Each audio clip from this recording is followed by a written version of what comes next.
What we expected. Right, just finished my amazing World Enough in Time script. Time to write my bonkers finale. The Doctor Falls.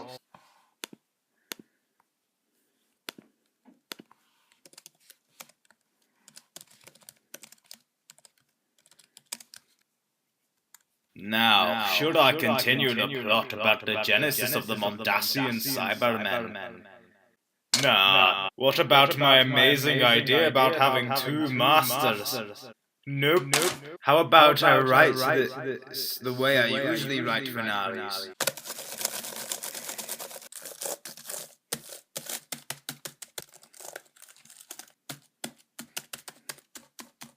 Right, this seems nice.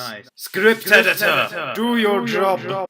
Oh, not this again. Wrong answer! And please refer me by my proper title. Yes, of course, Overlord of Doctor Who. Oh ho ho, so clever! What we actually got. Right, just finished my amazing World Enough in Time script. Time to write my bonkers finale. The Doctor Falls. Actually, this is my actual last series. And this series has had effort put to it, so I'll put effort towards the episode. Now, should I continue the plot about the genesis of the Mondasian Cybermen? No, but I shall concentrate on their desire, conversion, as the main threat, while also focusing on the ramifications the last episode had on Bill. What about my amazing idea about having two masters? I shall have the relation between them be a subplot. I'll make this episode explosive and give Peter and Pearl material to work off as they're incredibly talented. I'll also make Nardo feel like he has something that which contributes to the plot. I'll make Missy's arc come to a close, while having the Master not be shit. It's potentially Pearl's last episode, and Bill deserves a happy ending, so I'll just give her the one. Same with Nardo. And I'll have to link it to the Christmas special somehow. Oh, so clever.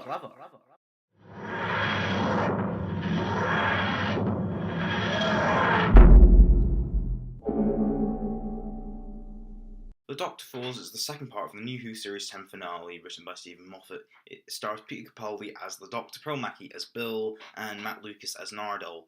And this episode also features Michelle Gomez as Anne Johnson as different incarnations of the Master. We start out in the countryside, which is actually floor 507 of the ship. Then there's a patient attack, then a spaceship comes out of the ground and crash lands before Cyber Bill comes out with an injured Doctor in her arms. And then the two masters contemplate on how to kill a Doctor who is tied to a chair. Cue flashbacks to how that happened. I'm gonna include some flashbacks to make things wibbly wobbly. After a brilliant piece of the score by Murray Gold, the army of Cybermen turns against the Master and Missy after the Doctor messed with controls in the flashback. But don't think the Masters wouldn't put up a fight, because they do. This isn't funny enough. I know. Let's have a gag where the Doctor says, "Knock yourself out," and Missy knocks out the Master. Turns out, Missy's on the Doctor's side. Yeah, and hashtag Twissy baiting exists. Nardole flies a ship! The Masters get on, but the Doctor's attacked by a Cyberman. However, Bill saves the Doctor, and we get back to the scene that we had at the start. We then see that Bill is normal, but turns out when Bill sees her reflection, and when we see it, and her shadow and stuff, she's still a Cyberman. The Doctor slowly explains that to her, as she doesn't actually realise that. And then this brilliant shot happens. I'm fine!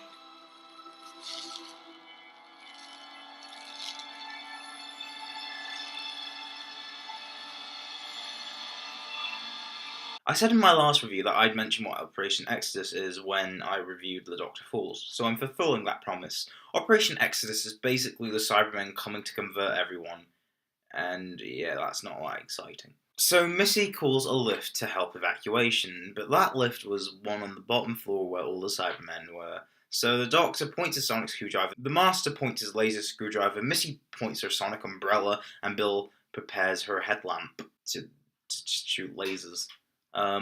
In order to stop the Cybermen, the Nightmare and Silver Cybermen. So yeah, this revelation does actually make sense to me. I was concerned about why on earth Moffat would do such a thing, then it hit me. Top of ship very slow.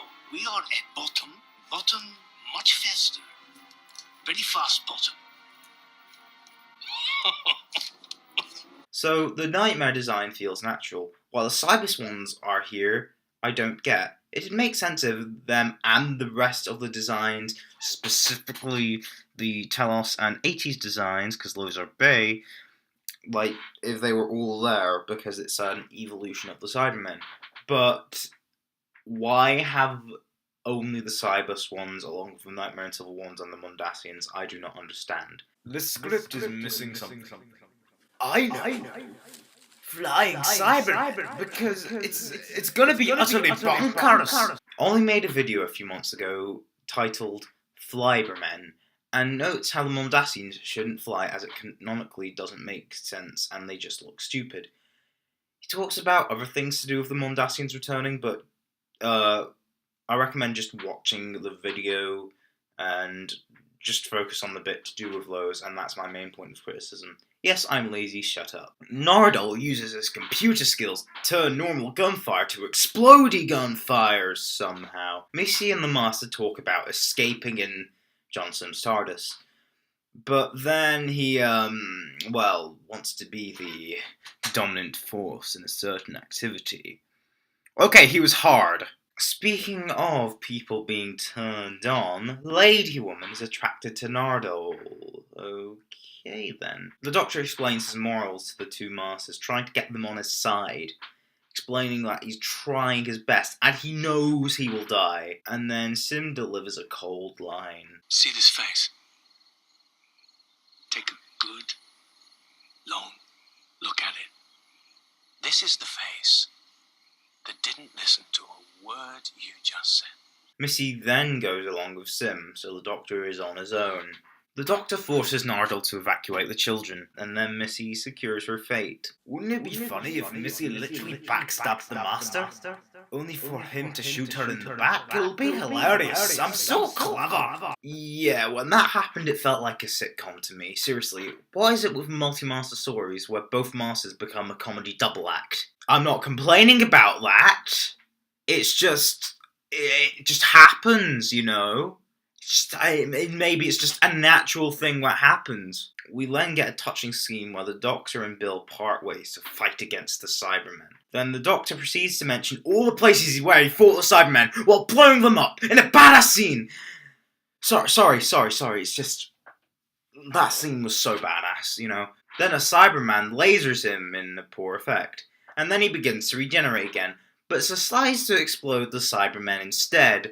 Then he seemingly dies. We then get to see a touching farewell scene with Nardole, and I'll speak more about that later. Bill then mourns the Doctor, before we see a familiar face with a familiar eye. Yup, Heather from the pilot returns, and she frees Bill from her converted body. Okay, people might complain that Bill not being dead at the end is not good narratively, but due to the tone of the episode being sort of like, oh, it's a bit grim, sort of, but it's that kind of grim where it's like, everyone needs a happy ending. Everyone you can get a happy ending, so not the main protagonists and not the antagonists, but everyone else that you can have a happy ending for, you do.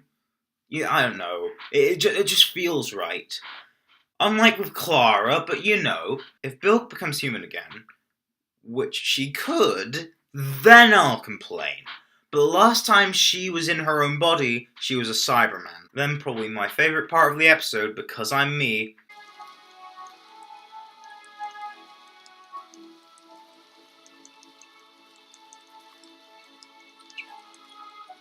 Okay, I'm gonna have to refrain myself because I would be here all day squealing with joy because my thoughts are, like, I just really liked it. It wasn't forced, and it was a very good representation. Moving on, the couple fly off around the universe. Like Clara, but done a lot better, and not hellbenty. The Doctor then wakes up after a flashback scene of all the New Who companions saying the word Doctor.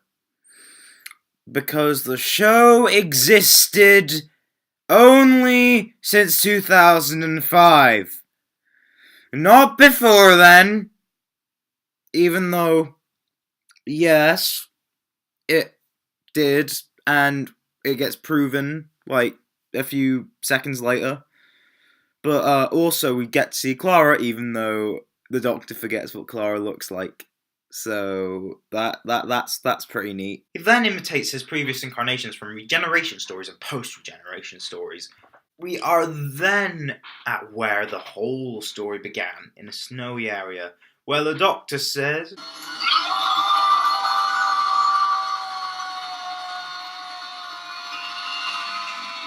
about to regenerate.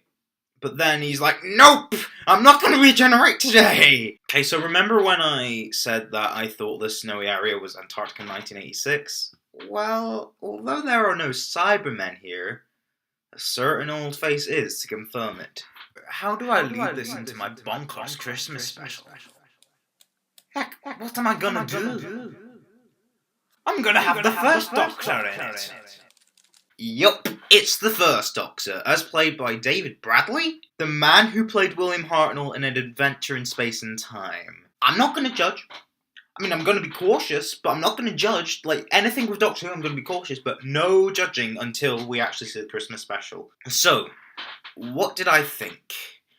Not as good as last week's, but it was damn close. Peter Capaldi did possibly his best performance as the Doctor. Better than Heaven Sent. Yes, I went there. Pearl Mackie's performance in this made me feel Bill's emotions. Matt Lucas was probably the best he's been at Nardole, but he was mainly consistent throughout the whole series, including this. Michelle Gomez nailed Missy again, and John Sim wasn't shit, which was a massive improvement from his other appearances as the Master. Mario Gold's score was genuine perfection, and Rachel Talalay's directing was perfection also. I will miss Bill and Nardole. This series' TARDIS team has been my favourite since 7 and 8, and maybe even 2 and Jamie. I've loved these characters so much, and it will be sad to see them go, but times change, and so will the Doctor at Christmas, which I'm probably going to be reviewing. So, this episode's ranking, I forgot to say it in the script, so this is going to be all improvised, but I do think a 9 out of 10. I'm going to say 9 out of 10 right now.